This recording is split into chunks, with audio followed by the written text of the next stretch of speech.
Καλησπέρα σε όλους. Είναι μήπως ο Ντόναλντ Τραμπ ταξιδιώτης από το παρελθόν?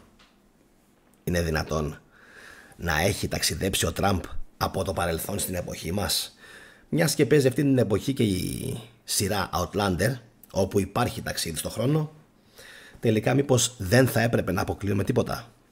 Φυσικά, πριν ξεκινήσω και σας δείξω ένα πάρα πολύ ενδιαφέρον βίντεο, να υπενθυμίσω να κάνετε like στην εκπομπή, να την κοινοποιήσετε και φυσικά να κάνετε εγγραφή όσοι από εσάς με βλέπετε πρώτη φορά. Θα σας δείξω τώρα ένα βίντεο που το ανέβασε ένας Άγγλος από το Λονδίνο, το οποίο μου έκανε πάρα πολύ μεγάλη εντύπωση και φυσικά στη συνέχεια θα προσπαθήσουμε να το αποκρυπτογραφήσουμε. Δώστε μου λίγα δευτερόλεπτα να κλείσω εγώ το μικρόφωνο για να μπορέσετε να ακούσετε εσείς το βιντεάκι και στη συνέχεια τα λέμε.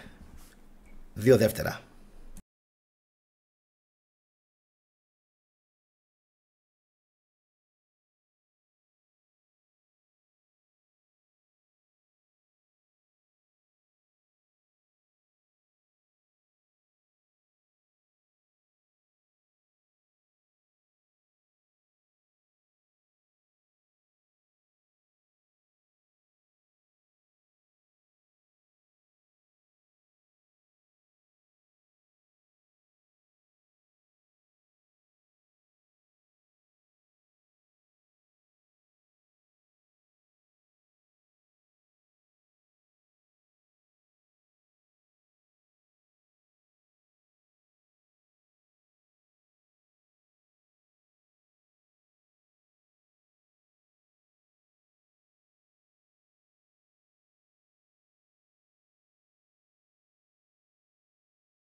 Λοιπόν, να το πάω λίγο πάλι πίσω και να σταθούμε λιγάκι στην εικόνα την οποία μας έδειξε και στη συνέχεια φυσικά θα αναλύσουμε τι είναι αυτό το οποίο αναφέρει αυτός ο Άγγλος. Ένα λεπτό λίγο.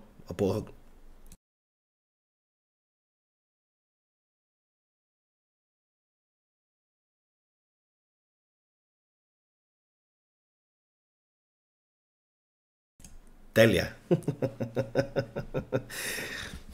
Δεν ξέρω αν είναι τυχαίο τώρα αυτό ή όχι.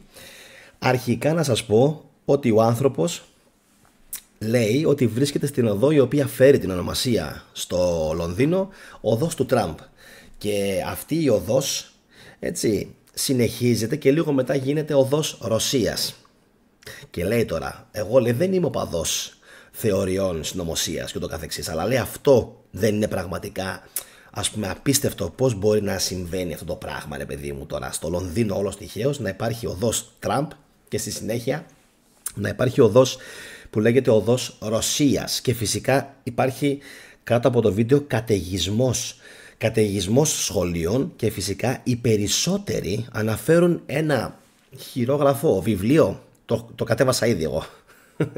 Το κατέβασα ήδη, το οποίο φέρει την ονομασία τα ταξίδια του βαρώνου Τραμπ underground, δηλαδή κάτω από τη γη. Τα ταξίδια του βαρώνου Τραμπ κάτω από τη γη ή κάτω από το έδαφος. Και αυτό το μεταξύ πρέπει να είναι κάπου 1900, μπορεί και πιο πριν να είναι γραμμένο. Μου διαφεύγει τώρα το όνομα του συγγραφέως, πάντως το κατέβασα κατευθείαν. Εγώ βρήκα ευκαιρία, ό,τι ωραίο προτείνει ο κόσμος το κατεβάζω αμέσως. Και είναι πράγματι εντυπωσιακό ότι αυτό το στιγμιότυπο το οποίο μας δείχνει τώρα, έτσι, και βλέπετε φυσικά έχω βάλει επίτηδες τη φωτογραφία του Τραμπ δεξιά και αριστερά υπάρχει στην εκκλησία, δεν ξέρω αν είναι prank, αν είναι καμιά φάρσα και πρόκειται για, ας πούμε, πρωτομή που την έχουν, δεν νομίζω, σμιλέψει πρόσφατα, ας πούμε, και την έχουν στήσει εκεί πάνω. Είναι μια καθολική εκκλησία, λογικά. Τώρα δεν ξέρω αν είναι καθολική, προτεστάντες, δεν ξέρω τι είναι. Είναι μια εκκλησία του 15ου αιώνα από την Αγγλία, όπου υπάρχει αυτή η περίεργη πρωτομή που πραγματικά, αν δείτε δηλαδή και τη φωτογραφία δεξιά που έχω, δεν υπάρχει έτσι, δηλαδή η ομοιότητα είναι πραγματικά απίστευτη.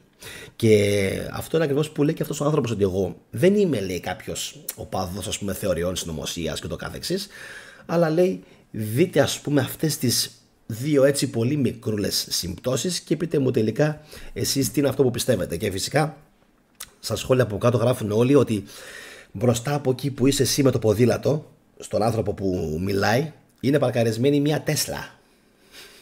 Για ποιο λόγο το λένε αυτό?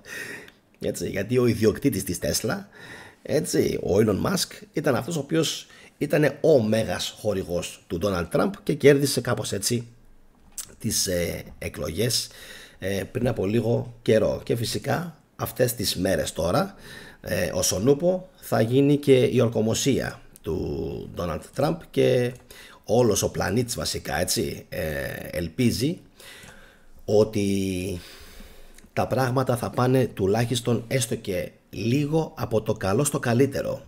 Έτσι, τουλάχιστον αυτό είναι κάτι το οποίο το περιμένει και το αναμένει πάρα πολλοί κόσμος, φυσικά και στην Ελλάδα, καθώς παρατηρείται μια πάρα πολύ μεγάλη συμπάθεια προς το πρόσωπο του Donald Trump. Αυτά από μένα. Πώς σας φάνηκε το βίντεο? Αν σας άρεσε, κάντε like, εγγραφείτε στο κανάλι, κοινοποιήστε, γράψτε μου κάτω στα σχόλια την άποψη, τη γνώμη σας και φυσικά γράψτε μου και ποια βίντεο σας ενδιαφέρουν και τι βίντεο θα θέλατε να δείτε το επόμενο διάστημα από τη Θετική Δοπαμίνη. Επίσης να σας πω ότι, όπως με ακούτε, είμαι λίγο κρυωμένος. Αν δεν έχετε δει τα δύο πρώτα επεισόδια από το ταξίδι στην Ταρτάρια του 1663, να τα δείτε, καθώς τις επόμενες ημέρες, να είμαι πρώτα καλά, τις επόμενες ημέρες θα φτάσουμε στην αποικία των Ελλήνων, στην Ηλιούπολη, όπου θα σας αφηγηθώ πραγματικά πολύ θαυμαστά πράγματα. Επαναλαμβάνω, για πρώτη φορά στην Ελλάδα, για πρώτη φορά μεταφράζεται αυτό το μεσαιωνικό χειρόγραφο. Δεν το έχει μεταφράσει ξανά κάποιος άλλος και ο κόσμος μπορεί ελεύθερα να παρακολουθήσει αυτές τις εκπομπές μου. Οπότε εύχομαι καλό προσούγκο σε όλους και φυσικά συνεχίστε να βαράτε τα βίντεο της Θετικής Δοπαμίνης. Να είστε όλοι καλά. Εύχομαι το βίντεο να σας άρεσε. Καλό βράδυ. Γεια σας.